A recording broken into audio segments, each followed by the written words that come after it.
नमस्कार। आप हमारे पीछे एक जलती हुई चिता देख पा रहे होंगे। हम आपको बताना चाहेंगे कि ये उस महज 18 वर्ष के लड़के की चिता है जो इस लाचार पिता का सबसे बड़ा बेटा था।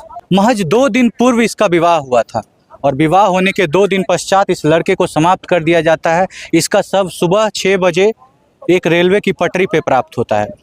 आपको हम बताना चाहेंगे कि जब इस लड़के को समाप्त किया जा रहा था उस वक्त उनके पापा उनके फ़ोन पे थे। किसी कारणवश उस लड़का किसी तरह डरते हुए अपने पापा को फ़ोन करता है और बताता है कि पापा मेरे साथ ये हो रहा है, हमको मारने की कोशिश की जा रही है। लाचार पिता यहाँ से 1500 किलोमीटर दूर दिल्ली में मौजूद थे। फ़ोन पे कुछ नहीं कर पाए, अपने परिवार वालों को बताए, तब तक सारी घटना हो चुकी थी। आप सोच रहे होंगे कि जिस लड़की से इस लड़के का विवाह हुआ था आखिर उसी के परिवार वालों ने क्यों समाप्त किया है इस लड़के को। उन्होंने इसलिए समाप्त किया है क्योंकि इन दोनों का प्रेम विवाह हुआ था। सबसे पहले वो लड़का उस लड़की के घर जाता है, वहाँ पे उसको पकड़ा जाता है। पकड़ने के बाद एक पिलर में बांध करके उसको बहुत पीटा जाता है। जब लड़के के परिवार वाले वहाँ पहुँचते हैं, इन लोगों को भी भगा दिया जाता है। बाद में फिर दोनों का विवाह कराया जाता है एक षड्यंत्र के तहत कि चूँकि हम विवाह करा देंगे तो लोगों को ऐसा लगेगा कि कोई अपनी लड़की को क्यों विधवा बनाएगा। और बाद में फिर जा करके इस लड़के को इतनी बेरहमी से समाप्त कराया जाता है। हम आपको दिखाएंगे वो तस्वीर, आप देखिएगा। उस तस्वीर को देखने के बाद आपके पैरों तले ज़मीन खिसक जाएगी। उसके पूरे चेहरे को बिगाड़ दिया गया था, पूरे शरीर पे जख्म के निशान मौजूद थे, हाथ से 4 उंगली गायब थी, मुंह से खून बह रहा था, कान से लहू आ रहा था, दांत टूटा हुआ था, नाक टूट गया था, पूरा चेहरा विकृत कर दिया गया था। इतनी बेरहमी से उस लड़के को समाप्त किया है। और हुआ है ये कैसे? ये एक षड्यंत्र के तहत हुआ है जो लड़की और उसके परिवार वालों ने मिल करके षड्यंत्र रचा है। ये लाचार पिता यहाँ पे मौजूद हैं जो कि दिल्ली से डायरेक्ट अभी स्मशान घाट पहुँचे हुए हैं। देखिए जी, गाड़ी चलाते हैं, टैक्सी चलाते हैं और आप देख सकते हैं अभी उस वर्दी में ही ये स्मशान घाट पे पहुंचे हुए हैं। देखिए ये वही लाचार पिता हैं जिन्होंने आखिरी वक्त अपने बेटे से बात किया था। आप सोचिए कि इस पिता पे उस वक्त क्या गुजर रही होगी जब इनका बेटा फोन में कह रहा होगा कि पापा हमको समाप्त किया जा रहा है और ये पिता वहां से कुछ नहीं कर पा रहे थे। कब शादी हुई थी? आप भाई है ना उनके? हाँ, कब शादी हुई थी? 24 तारीख को हुआ था। 24 तारीख को शादी हुई। और इनका शव कब मिला आप लोग को? 26 तारीख को सुबह। 26 तारीख को सुबह। वो मतलब भी पुलिस बताया था, तब हम सबको मिला। तब आप लोग वहाँ पे, मतलब महज 2 दिनों में आपके भाई को समाप्त कर दिया गया है। अच्छा, जब शादी हुई जिस लड़की से, उसी लड़की के घर में आपका भाई मौजूद था? हाँ, तो जब उसी के घर में मौजूद था तो इनको खत्म किसने किया? वही सब क्या होगा, उन्हीं के परिवार वाले। हाँ। आप लोगों को यही लगता हाँ। है? अच्छा, आपने अपने भाई का शव देखा था? हाँ देखे थे। अच्छा, देखने के बाद क्या लग रहा था? उसके शरीर पे बहुत सारे जख्म के हाँ, निशान जख्म थे, माथा पे था उसका, माथा में चोट, माथा में, नाक से खून तुन रबर रहा था। क्या शरीर में और भी कई जगह हाँ, पे? जांग पे, यहाँ पे था, यहाँ पे छाती पे। मतलब आप लोगों को ऐसा लग रहा था जैसे उसको मरने से पहले बहुत पीटा गया है। आप पापा हैं? हाँ, उनके पापा हूँ। मैं जब वो उसको बुलाया गया था जिस दिन, हाँ, वो तारीख तो मालूम नहीं है मेरे को, हाँ। लेकिन उसके बाद उसको बुला के लड़कियां ने 10 बजे रात में बुलाया। अच्छा। कि यहाँ पे आ जाओ, कोई काम है। अगला दिन विवाह हुआ लड़का लड़की। हाँ, लड़का उसी का दिन सुबेरे में शादी हुआ जिस दिन रात में उसको बुलाया गया था। और दूसरी दिन फिर हमने फोन किया तो उसको जो मारा पिटा था उसको अपने घर बुलाए।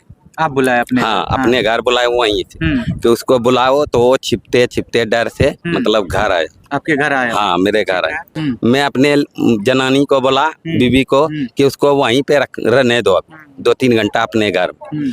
तो उसने क्या किया, हमने चला गया उधर गाड़ी चलाने में, इतने देर में 2 घंटा के बाद उसको उसका घर भेज दिया, लड़की के घर। अच्छा। लड़की के घर के वहाँ गया तो इसको नहीं निकलने दे रहा था। उसका गोतिया लाया, जो भी है, जिसने भी कांड करना था, उसने मोबाइल उसका छीन के फेंक दिया बात करते करते। उतने देरी में उसको वहाँ मारपीट हो रहा था तो मेरे को बीबी को पता चल गया होगा किसी तरह।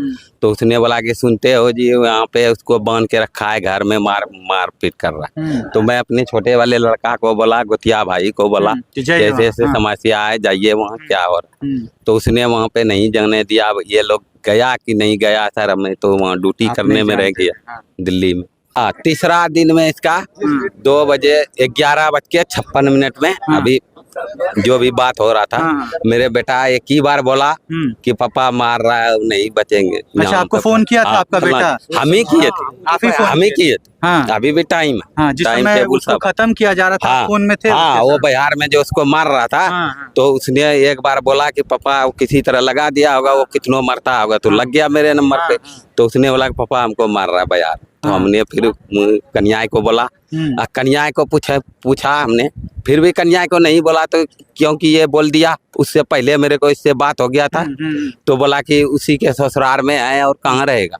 हमने भी मगन हो गया, तो इतने देरी में उसका मोबाइल जो फेंका था उसके शरीर पे, वहाँ पे गांव समाज का जो जाता है लेटरिन पखाना 4 बजे भोर में, वो एक लेडीज ने मारते देखा था, वो अनंतपुर का है। अच्छा, ठीक है, और उसके बाद वो मार के चला गया। अच्छा, कौन खत्म कर रहा था सर आपके बेटे को? हाँ। मेरे बेटे को जो भैया के मार रहा था, कौन था? उसमें 4 लोग। कौन कौन था? वो गांव वाला है, उसका चचा भतीजा जो भी लगता है, मतलब लड़की के परिवार वाले ही इसमें लड़की के परिवार वाले ही उन्होंने ही खत्म किया है आपके जी बेटे सर। को। अच्छा, जब हम आपसे एक सवाल पूछना चाहेंगे सर कि जब उनको समाप्त करना था आपके बेटे को, विवाह क्यों किया उन्होंने? वो तो दिखावा के लिए क्या ना सर, अच्छा, दिखावा के लिए एक षड्यंत्र कि हमारा नाम तो लगेगा नहीं, हम तो बोलेंगे मेरा बेटी भी विधवा हो रहा, इसलिए उसने ये सब विवाह कर दिया। उसके बाद 3 दिन के बाद उसको प्लान बना। अच्छा, जब शादी हुई उसके अगले दिन भी आपके बेटे को मारा पिटा गया था? उसके बाद वो आपके घर आया? नहीं मारा पिटा गया था, ये कि वो लोगड़ जाए। अच्छा, उतना ही मारा पिटा गया था, फटे इसमें शरीर में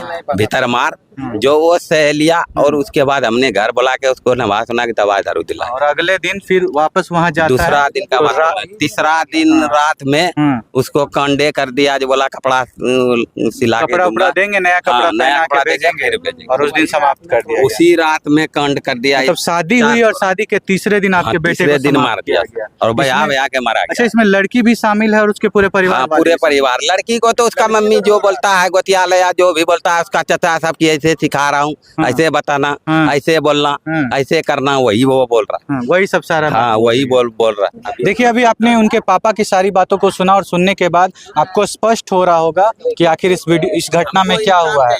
आप सोच करके आप इधर आ जाएंगे। हमको सर इंसाफ चाहिए मैम, हमको कोई दिक्कत नहीं, हमको न्याय चाहिए, इंसाफ। ये ऐसा 2 दिन में आपके बेटे को समाप्त कर दिया गया। तीसरा दिन सर, शादी के तीसरे दिन। हाँ, तीसरा। आप क्या चाहते हैं सरकार से? हमको सरकार से यही है कि हमको इंसाफ चाहिए, जो हकीकत जो भी इसमें शामिल है उसको सजा होना चाहिए, और उसको भारी से भारी सजा होना चाहिए, कड़ी, जो कि ऐसा कानून कदम कोई नहीं उठा, दोबारा ऐसी घटना ऐसा नहीं घटना। अच्छा, जिस समय आपका बेटा समाप्त हो रहा था उस समय आपके बेटे से बात हो रही थी? बात हो रहा था, उसने किसी तरह फोन लगा दिया मेरे को, बोला कि पापा मार रहा है मेरे को। क्या बजा क्या सर? वो बोला कि पापा हमको मार रहा है, गाँव में। तो बताया उस समय उसने कि किसने मारा? उसने बताया कौन मार रहा है ऐसा कहा उसने नहीं बोल पाया, उसका तड़ाक मोबाइल छीन के फेंक दिया ना सर, मोबाइल लेके फिर लगाया। हमने दोबारा भी चांस किए, लेकिन मोबाइल को उठाया नहीं, घंटी बजते रह गया, लेकिन नहीं उठाया फोन। देख सकते हैं एक पिता की लाचारी, आप समझ सकते हैं। आप सोचिए कि ये पिता फोन में उनके साथ थे और उनके बेटे को समाप्त किया जा रहा था। आप देख सकते हैं पिता की क्या हालत है। चुप हो जाइए। दिल्ली जाए सर, क्या करेंगे, इंसाफ दिला देना।